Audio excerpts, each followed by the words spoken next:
Oh yeah. It's about time we talk about that boy Rock Lee. And what better fight to do it than this one? So let's get into it. So after the worst track run of fights of all time happened, I'm talking Sakura versus Ino, Naruto versus Kiba, and Neji versus Hinata, Kishimoto said, hold up, enough of these NyQuil fights. I gotta hit him with that heat, and he got to it. So boom, that random ass HD flat screen TV they had started selecting fighters. And the first fighter it selected was GAARA. And you know what he does? He hits this little teleportation thing to go to the middle of the arena. You know he couldn't wait to do that shit. And I can't blame him. After watching those 3 weak ass fights, I gotta keep my mind occupied somehow. I'd be on my Vegeta timing too, taking my time figuring out how to pull up. The TV started selecting the next fighter, and 99% of the remaining fighters were not trying to see him in the ones. So you know they were out there sweating. But notice how I said 99 because one was straight up ready, and his name is Rock Lee. He's selected, and look at what he's doing. He's up there shadow boxing, no fear in his heart. He said, I'm built for this. He jumps down to the middle and hits that iconic pose. And let me warn you, if you ever get into an altercation and they start hitting the Rock Lee pose, run. They probably be in the gym 5 hours a day minimum. For your own safety, walk away. But before the fight even starts, I need to talk about GAARA's teammates, Tamari and Kangaroo, or however you say it, because they are really some elite level haters. The fight ain't even start yet, and Kangaroo in the back talking about, tell your friend with the shitty haircut he'll never be GAARA. Not in this lifetime. I know Naruto in his head is just like, oh my god, bro, is dick riding all you do? Because this shit is outrageous, and don't get me started on Tamari. Because Kishimoto takes us through her thoughts, and she was really talking about his kicks are weak as hell. Like, bro, what was wrong with his kicks? And the crazy part is, if he's seen either of them in the ones, he would have packed them up and went on to the next round. But let's get into it. The Proctor's in the middle like, ready? Box! And Rock Lee starts rushing him, holding that W key. But I know you see GAARA with his arms folded. And we know good and well, if someone is standing still and not moving, 99% of the time, your attack is not going to work. And that's exactly what happened. He tried hitting him with the Leaf Hurricane and that shit did not work. He gets blocked and GAARA tries to attack him. But Lee is quick on his feet, so he moves out the way. And I know you see him doing those backflips. He not taking that screen time for granted. He out here doing the most, trying to get more minutes, but he had no idea what Kishimoto had in store for him. So after getting blocked, Lee is just like, damn, he blocking my shit with this hand.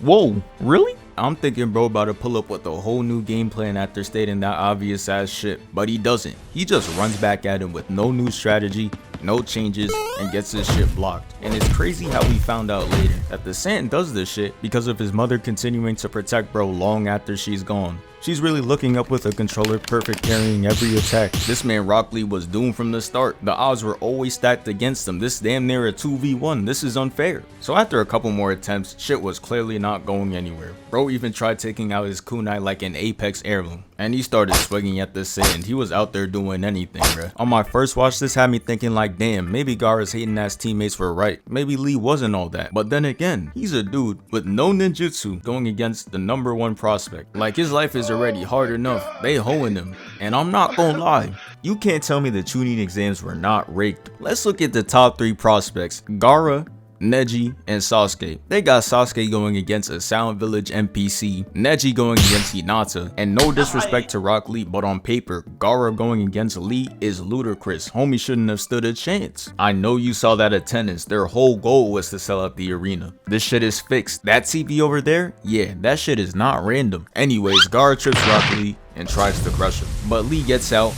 and kneels on the statue like he's some superhero. And this is where Mike Guy comes in talking about, alright bro, you could take those heavy ass weights off. Not gonna lie though, I know he's your sensei and all, but those shits would have been off. Do you see who they got me fighting? This demon ass kid who no one played catch with? I'm not taking my chances. So GAARA's hating ass teammate Tamari is sitting there talking about those weights are weak as hell and they're not about to make a difference. But Shorty ate her words because once those weights hit the floor, it had everyone shocked.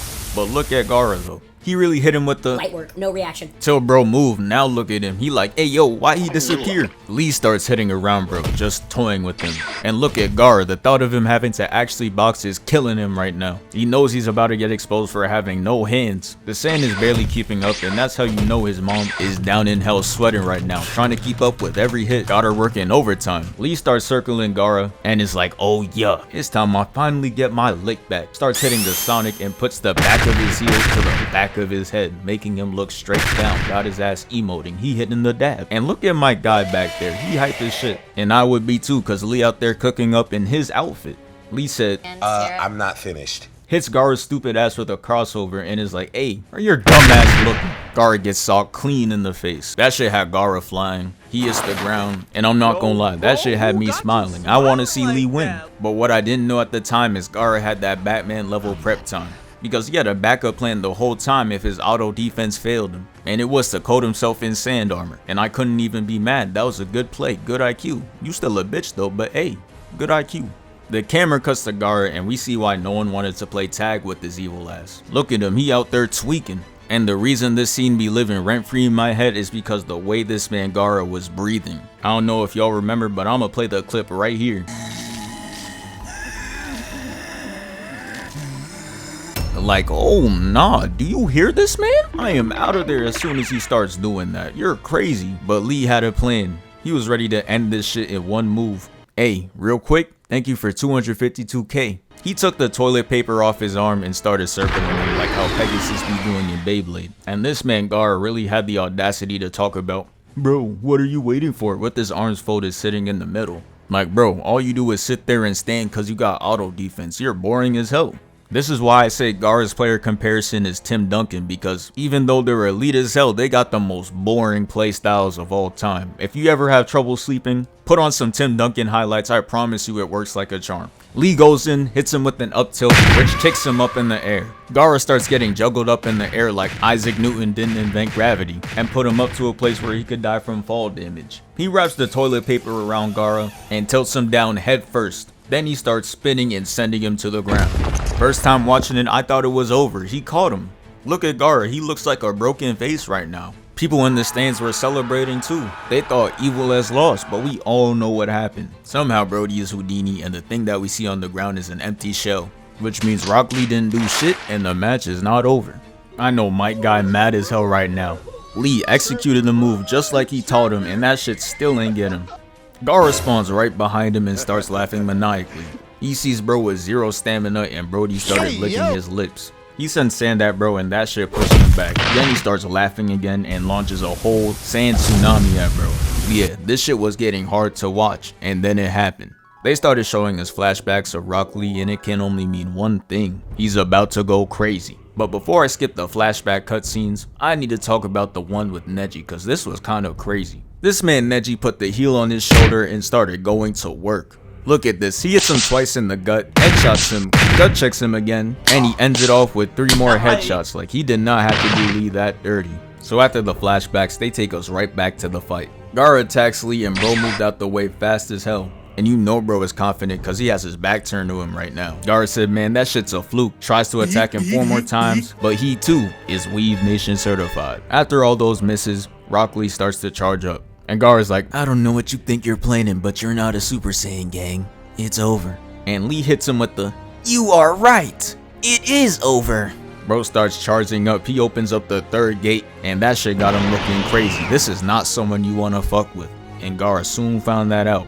Lee opens up the 4th gate and charges right at him. He launches Gaara straight up, and Gaara's just chilling peacefully in the air. Rock Lee hits him with the jump scare and starts juggling bro around the arena. Neji is sitting there terrified as hell because he was out there greasing Lee back then. He didn't know he could do all this, and the crazy part is Lee said he was saving this for Neji. That boy Lee was out here plotting murder. If Neji fought Lee using the gates, he would have died, but hey, at least that death would be 20 times better than his original one. Bro established himself as a pencil holder before he went out. That shit crazy. Lee goes in front of Gaara, says psych, and hits him with the mean duck punch, sending him beaming down. But Lee wasn't finished. He made Gaara hit the Gwen and pulls him towards him, hitting him with a punch and a kick simultaneously, completing the hidden lotus and sending him to the ground. But this is where true pain happens, cause Gaara had the gourd which was made out of sand and it cushioned the impact, making him survive that shit. And it was GG. Look at Lee, he's on all 4s and is out of energy. Gaara's bitch ass uses the last of his Saiyan to crush Lee's arm and leg, trying to end bro's whole career. Gaara already pissed the whole block off with that shit, but homie said I got one more in me. This time, he tried to put him to sleep for good. I had to look away cause I couldn't watch him go. But thankfully, Mike Guy comes in and saves him. Since he stepped in, it gave Gaara the automatic win, but we don't care. Because the only thing that matters is that Lee is alive. He starts to walk off, and bro, this is how you know Rock Lee has that dog in him, because he gets back up bleeding in his stance, completely unconscious. That man is truly different. Anytime somebody talks about Rock Lee, they gonna start every sentence off with, "He was special."